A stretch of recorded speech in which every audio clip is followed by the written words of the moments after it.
Good evening, ladies and gentlemen. I'm the Sarcastic Bomb, and welcome to the channel. And yes, no Eric to pay this week. The thought of listening to his voice again just made my skin crawl, and I may have slightly vomited in my mouth at the thought of having to address his stupendously stupid points again. Do you really want me to keep addressing his stupendously stupid points? Leave some comments and some rum money. Christ alight. Please don't. Please don't. So, it means we've had to find another video. Well, isn't that a shame? Moon denial. Sorry, that's still bugging me. That glow's so wrong. Right, roll the intro. I'm going to get distracted by my little Jaeger thing in the corner.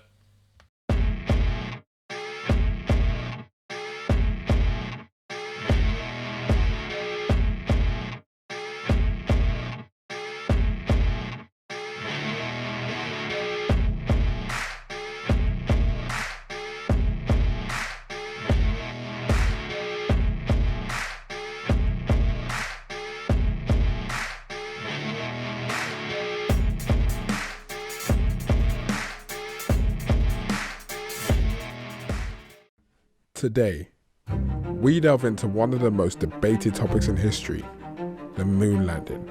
Martin, we have to go to you first of all. Why do you think it didn't happen?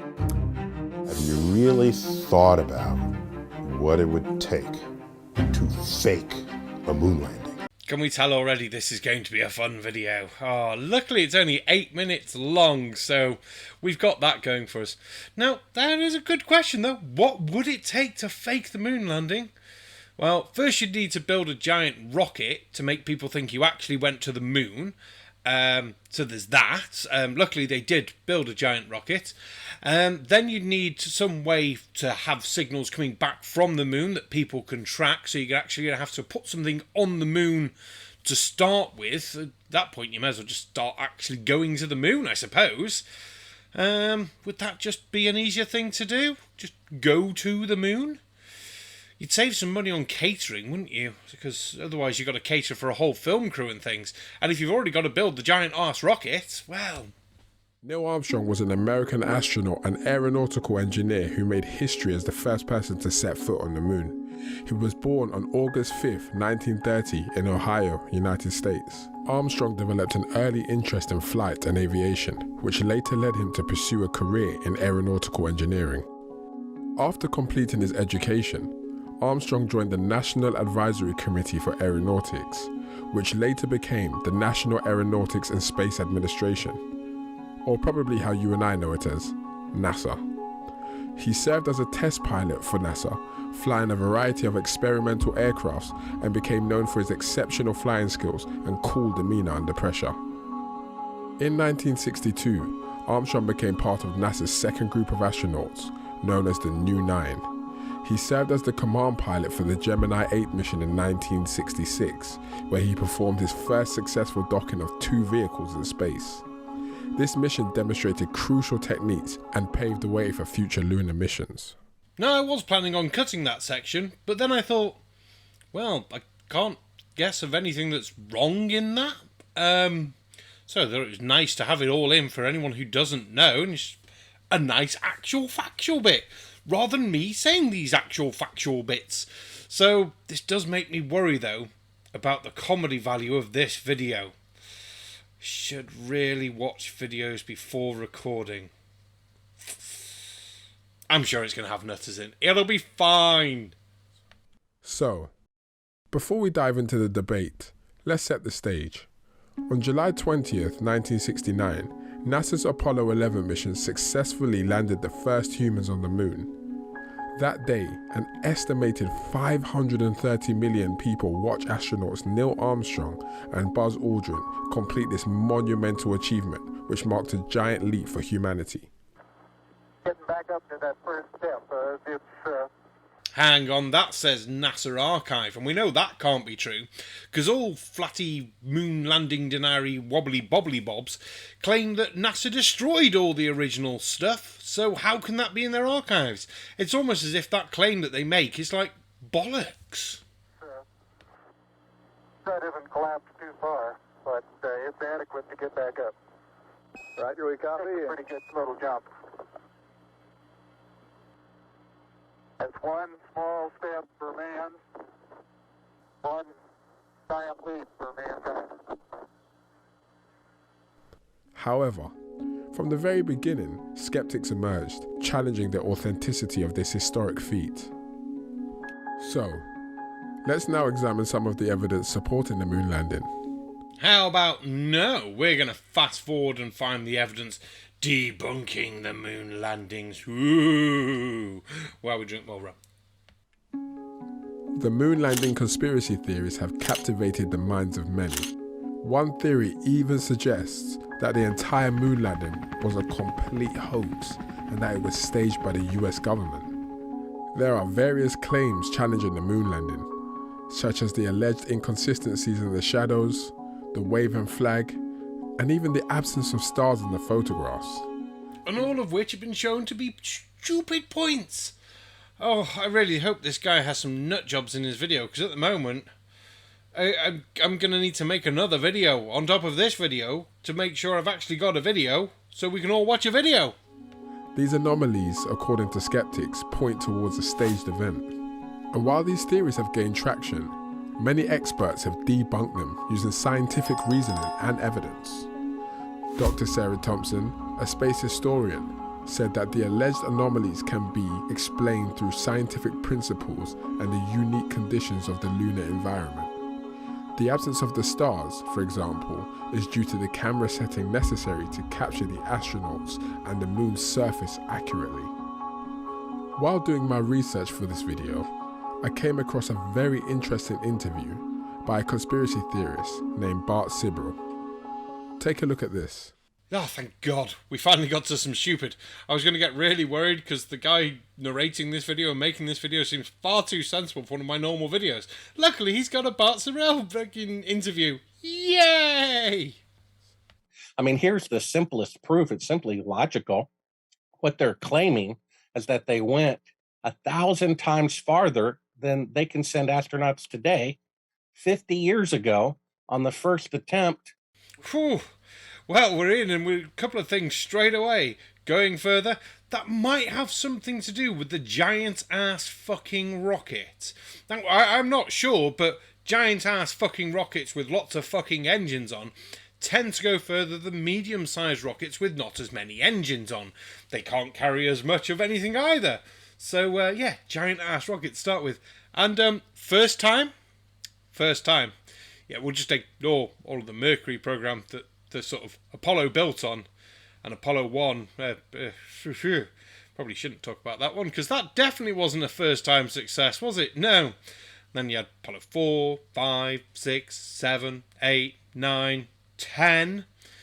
Then we finally got to 11. So yeah, I suppose that does sound like first time if you can't fucking count. With 1/1,000th the computing power of a cell phone. I mean, when they flew across the Atlantic for the first time, a few years later, hundreds of aircraft and thousands of aircraft were flying across the Atlantic. Thousands? Really? Wow. I mean, some basic sort of looking into that shows that maybe, just maybe, you're slightly wrong. But you're an idiot, so what more do we expect? So first flight non-stop over the Atlantic we can find is 1919. So that's cool. Commercial ones didn't really start till the 30s if you exclude the Zeppelins.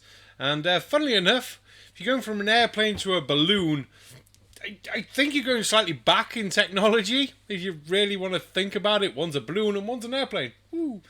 It didn't really become a commercial proper thing until a bit later on again. So maybe give it 40, 50 years. Ooh. Isn't that strange? When did commercial space travel, the first people to do that, was there one in the early noughties or late 90s? Some dude paid a shed load of money to go on the Russian space station.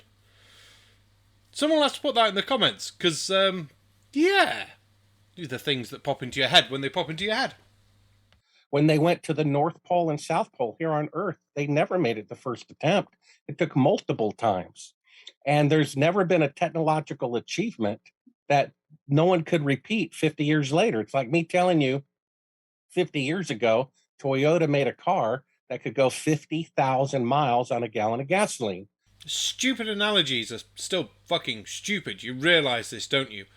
Oh yeah, car 50,000 gallons. Yeah, but that never actually existed, so shut the fuck up. Giant ass fucking rockets did exist, but a reduction in NASA's budget, and it's... how should we put this? It's overexcitement to keep the space shuttle for probably a bit longer than it should have, are reasons why we're not probably at the point of space explorations we should be. And yes, a lot of it does come down to budget restraints that NASA had at the time. As this technology gets more affordable, though, we're slowly probably catching back up to where we are. And luckily, with third company space exploration, it's helping push the market in these areas and making these things cheaper, making space travel more affordable again for people to go to space. Hence they're looking at a moon landing, hopefully this year, next year. We can be hopeful. We can be fucking hopeful. It's going to get so delayed. I reckon 3 years. It's going to be so annoying. Anyway, moving on.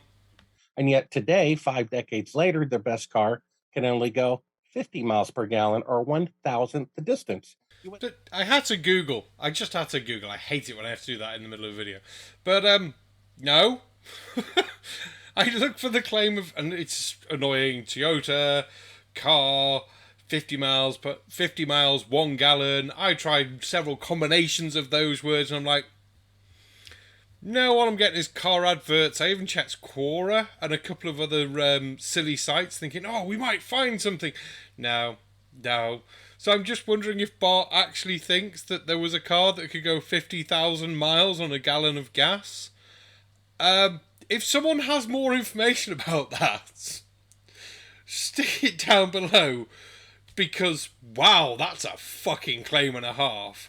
I saw a video about a student who did a car that could go 2,000 miles on a gallon of gas or something. I haven't looked at the full article, I just saw the heading. I was like, we'll look at that. I don't know if it's a model car or fucking what.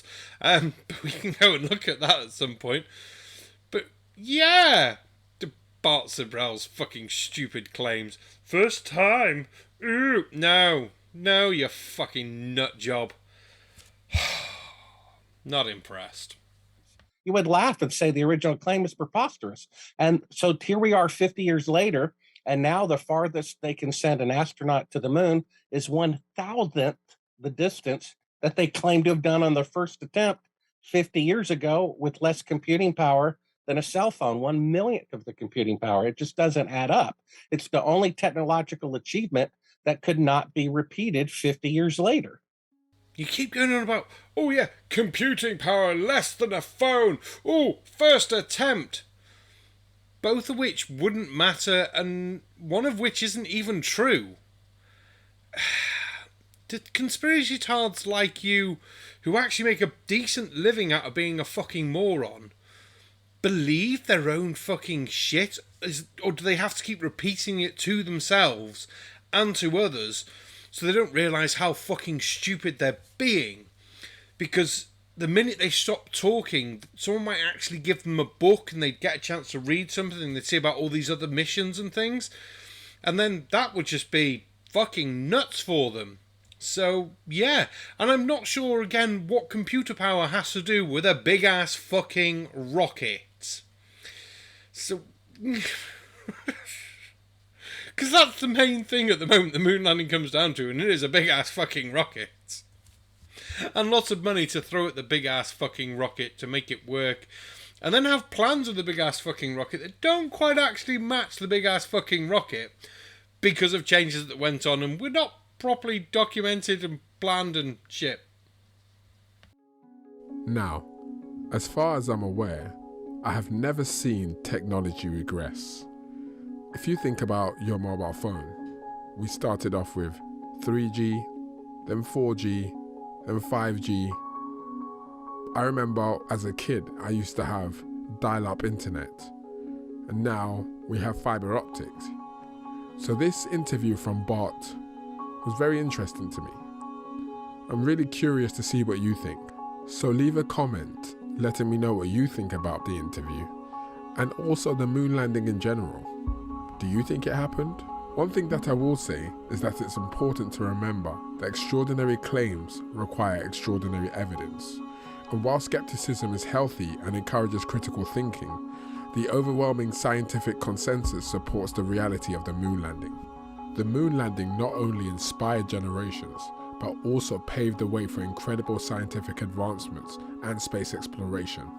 Now he does go on for a bit longer, but we're going to cut it off there to start wrapping this video up. I will leave the link down below. You go and have a look. It might even be in a corner. Who knows? I don't know. I can remember how to do corners. For the original video and the original creator, because that does seem to be a well thought out, done video. The only bit I would raise points about would be the technology regression. And if you pick probably the wrong things to talk about. 3G, 4G, 5G phones, fast internet. Yet there's a large demand from people wanting faster internet, better connections on their phones, people willing to pay for it, which means people are willing to invest money into the research for these items so that they can then sell these items to people at a profit. So yeah, it's probably not the right thing to compare to. You'd need to think of some other sort of small industry thing that, though acquired a lot of attention at the start, after the first time that people landed on the moon, people weren't really that interested after that. Oh yeah, been to the moon now, that's nice. Doobie-doobie-doo, what's next? Yeah, we're going to the moon again. Oh, okay then. And what are you doing after that? We're going to the moon again. Yeah, I don't think I watched that one. But look, they almost died. Now that would be a conspiracy. The whole Apollo 13 program, the whole Apollo 13 explosion was actually caused by NASA on purpose to make people more interested in space again after they lost the interest after Apollo 11 and Apollo 12. Ooh. Someone's probably already got that conspiracy theory going somewhere, which is quite sad, really. Anyway, I've been the Sarcastic Barman. Don't forget to like, share, comment, subscribe down below. Thank you to all members, patrons, everyone who makes these videos possible. I'm not even sure if I'm going to release this video because there wasn't so much derp in it as I hoped. We'll find out Friday. Well, you'll already know. I'll find out in a bit. It's weird talking about things that are going to happen but haven't happened, but I'm the person who's going to make the decision, and I smell copper.